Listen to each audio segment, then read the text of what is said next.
Today I'm going to look at why the Conservatives won the UK election by such a huge margin, or conversely why Labour and the other Remain parties got beaten so significantly. Depends how you want to express it. I've looked at this already in a quick video, but I wanted to do a more systematic one using some evidence and stuff from online and things in this one because I didn't get a chance to do that last one because I was in a rush to release it. The main reason why the Labour Party got beaten so significantly and why the Conservatives won was Brexit. Now, it doesn't matter what you think about Brexit. I personally didn't vote for it, but I didn't know if it was a good thing or not, really. It was hard to have a strong view on it, in my opinion. But what you cannot deny, it was a huge democratic vote. It was completely legitimate. It was free. It was fair. The British people voted in larger numbers than they've ever voted for anything in the entire history of the country. They voted to leave by a small but significant margin, and in response to that, the political establishment, for want of a better word, or large parts of the Remain part of the establishment, turned around and basically did everything they could to stop that vote being enacted. In this election, the Conservative Party, in my view, to their credit, came out and by the end of it all were the only major party who were openly saying, other than the Brexit Party, were the only major party with a realistic chance of winning the election who were openly saying, we're going to honour the result of a free, fair, democratic vote. I don't think it matters whether you strongly agree with Brexit or strongly disagree with Brexit. What you should care about more, in my opinion, and what I personally think is the most important, and what I think the electorate as a whole felt rightly, was that democracy and respecting the value of democracy was more important than whether you want to see Brexit happen or not. If you ignore a massive, free, fair, democratic vote just because you don't like the result, that sets a terrifying, dangerous precedent, because going forward, there'll never be another vote where you can't argue that, we should redo that vote before we've actually enacted the result, because whatever reason you want to come up with, we did it on the Brexit vote, so we can do it again here. And then what you're saying is you can't trust that democratic votes will be respected. That's what Erdogan did in Turkey, in Istanbul, in the mayoral election, I think it was. He made people vote again, which was widely condemned, rightly, by the same people who were at the same time calling for a second vote on Brexit, or even to overturn the Brexit vote entirely, as the Lib Dems were saying, to revoke Article 50, which is just completely undemocratic.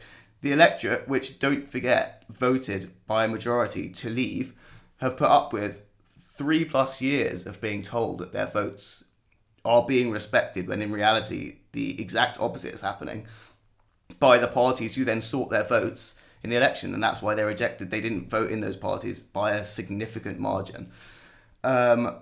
It's also the dishonesty. I wanted to show some examples in this video, or if you're listening to this as a podcast, you can listen to these examples of mainstream figures from all parties, but ultimately in the election which we recently had, it was the Labour Party and the Lib Dems who suffered as a result of this, because the Conservatives under Boris Johnson eventually came out and were basically openly pro-leaving the EU.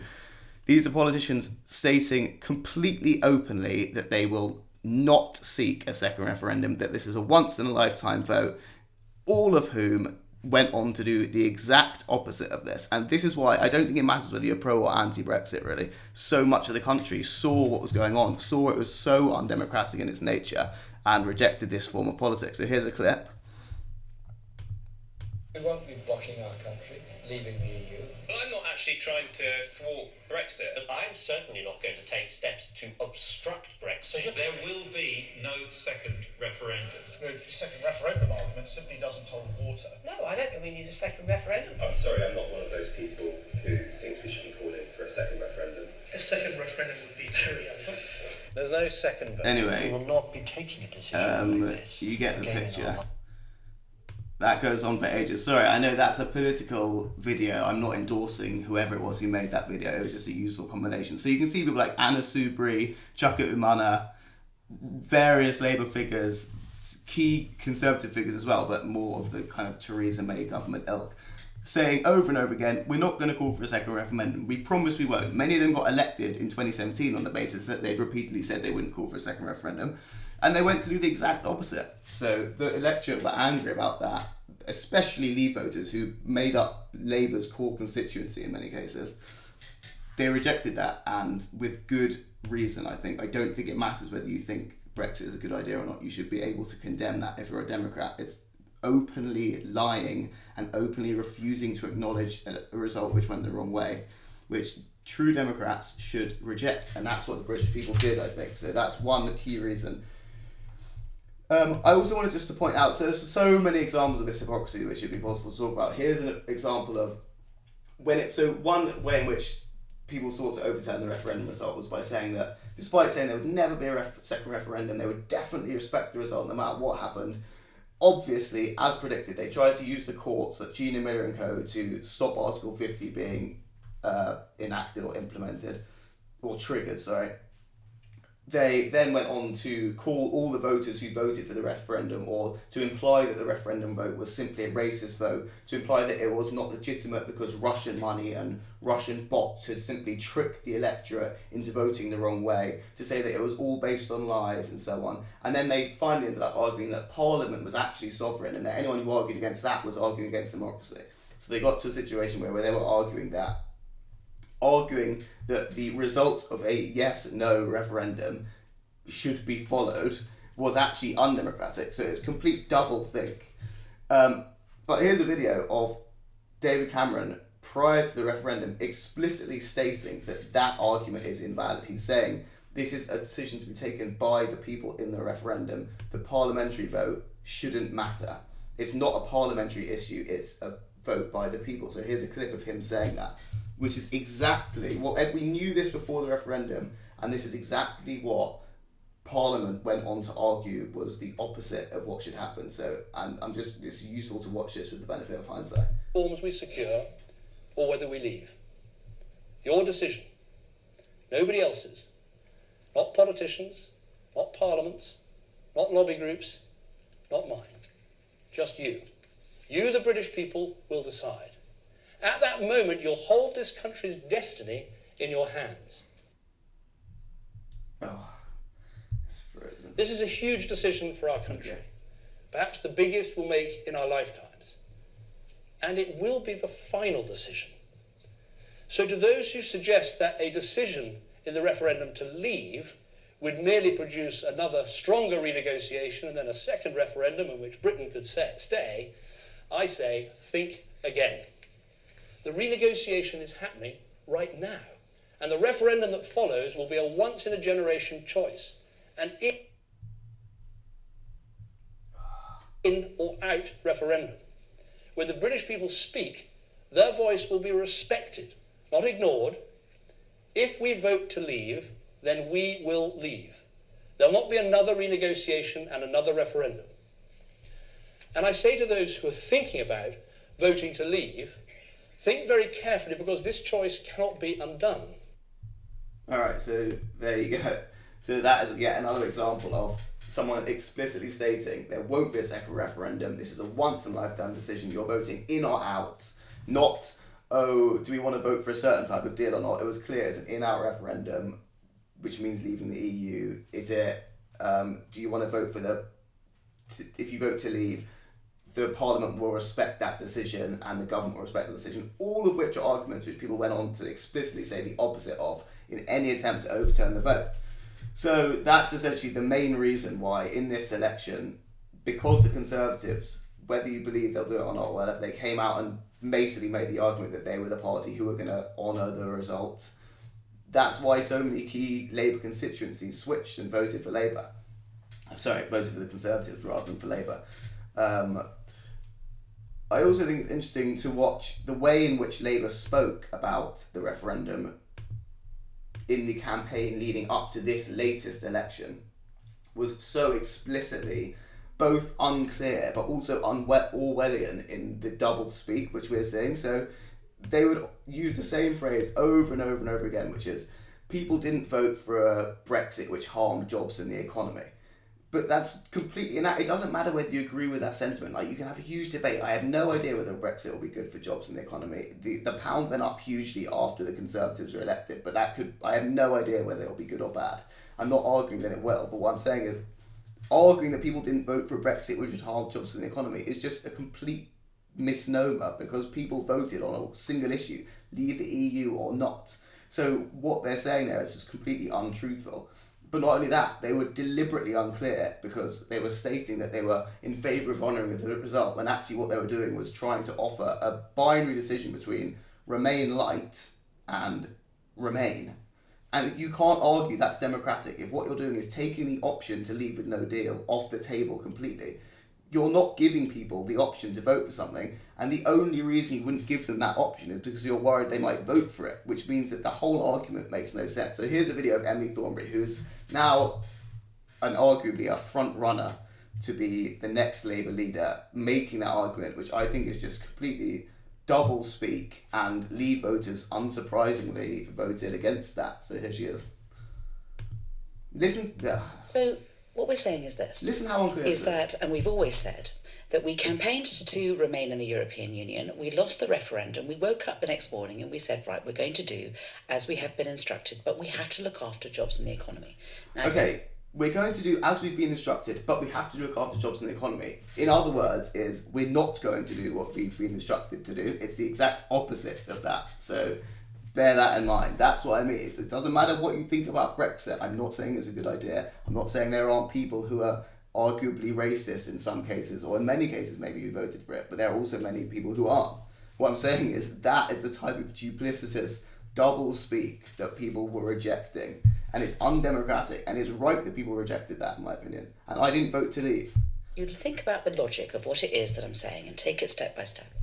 So, also, look how unclear, just the lack of leadership as well in general. It's so blatantly illogical what they're arguing, and it's impossible to follow, and it's delivered in such a patronising way. Well, okay, I'm going to play this from the beginning because it's just so annoying. So what we're saying is this, is that, and we've always said, that we campaigned to remain in the European Union. We lost the referendum. We woke up the next morning and we said, right, we're going to do as we have been instructed, but we have to look after jobs and the economy. Now, if you think about the logic of what it is that I'm saying and take it step by step. So I believe that it is in the best interest of our country to remain in the European Union in terms of jobs and the economy. But given that we've had a referendum, it's right that we have another one, and I fully understand why we do. And we need to, as Jeremy has said, have a viable leave option versus remain. And the viable leave option has to be one that pays attention to jobs and the economy. So the third sentence I want to say is this, is that what we want to do is... I can't even listen. Anyway, so you get the picture.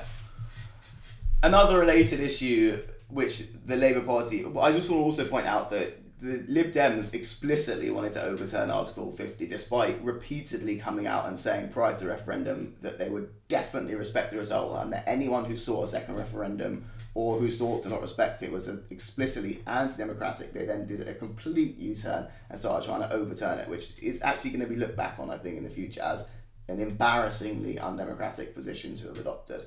And I'm saying this, as I repeat, I'm not saying that Brexit is necessarily a good thing. It's just amazing to me, as almost a neutral, how blatantly undemocratic that argument is. A related reason why, this is mainly about Brexit, this blog and podcast, but a related reason why Labour in particular, I think, but kind of the left establishment got rejected so significantly in this election, I think, is because of the constant tendency that the left kind of across the Western world has shown in recent years to depict anyone who agrees with them not as someone who's got a different point of view which should be listened to and debated with, but as someone who's completely beyond the pale, who needs to be banned, and who is a Nazi or a fascist. Now, it sounds like I'm lying. Brexit is a classic example of that. There are so many instances of key Labour figures comparing Brexiteers or people who voted for Brexit or aspect of the Brexit vote to literally the Nazis.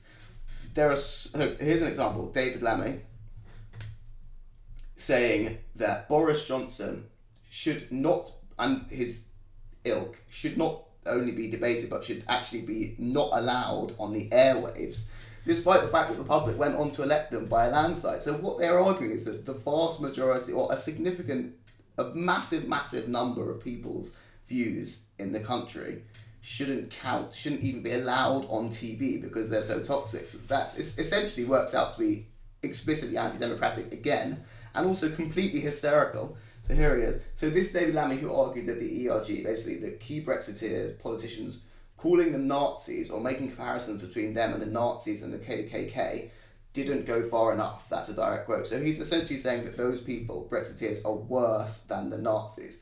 The Nazis, who killed many members of my family for being Jewish, along with essentially millions and millions of other Jews, brutally in one of them, arguably the worst crime ever committed in the history of humanity.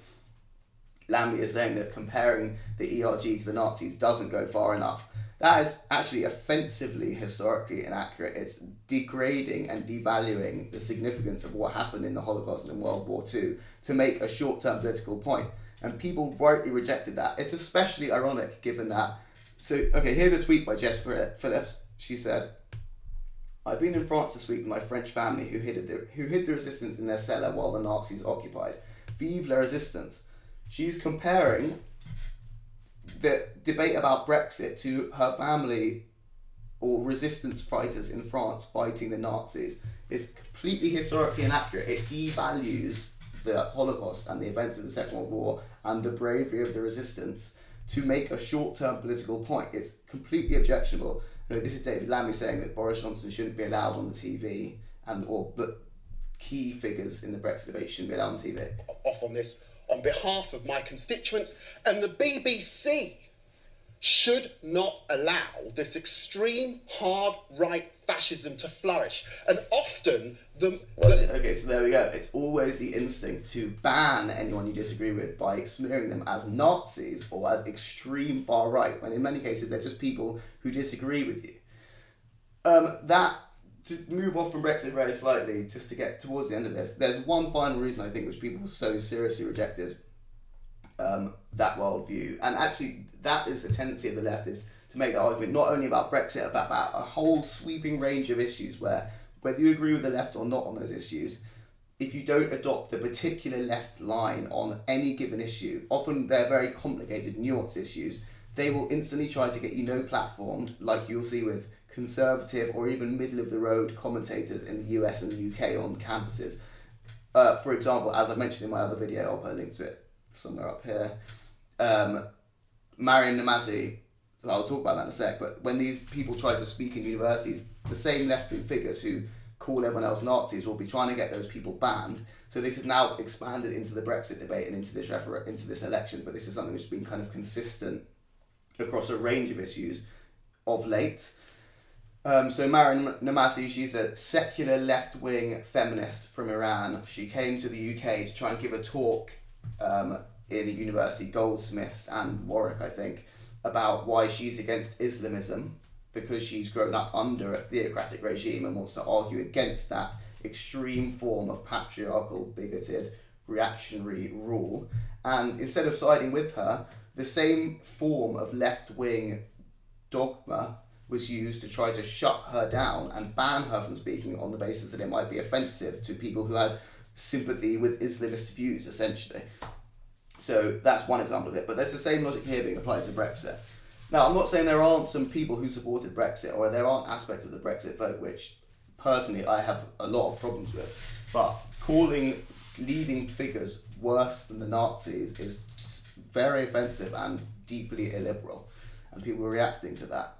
The final point is related to that. If you constantly call people who disagree with you far right and try and get them banned and try and have them, on the basis of that, discuss that they shouldn't be allowed to express their points publicly at all, despite the fact that it turns out vast sections of the electorate agree with them, it's unbelievably hypocritical if at the same time you're hanging around with rampant anti-Semitic lunatics like Raed Salah or like Hamas. So Raed Salah compares Jews like myself to germs. He says that Jews organised 9/11. He says that Jews put the blood of innocent people in their bread.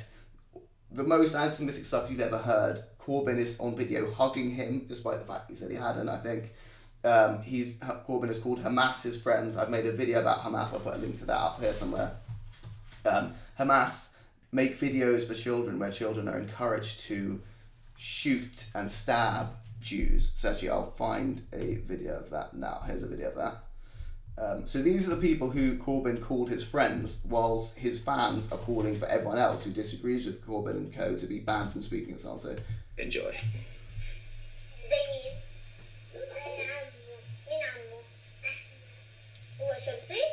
شو يسوي طب الشرطي؟ بس الحرامي والبهدل مشاكل. بتطخي اليهود صح؟ انت بدك تصيري زيه؟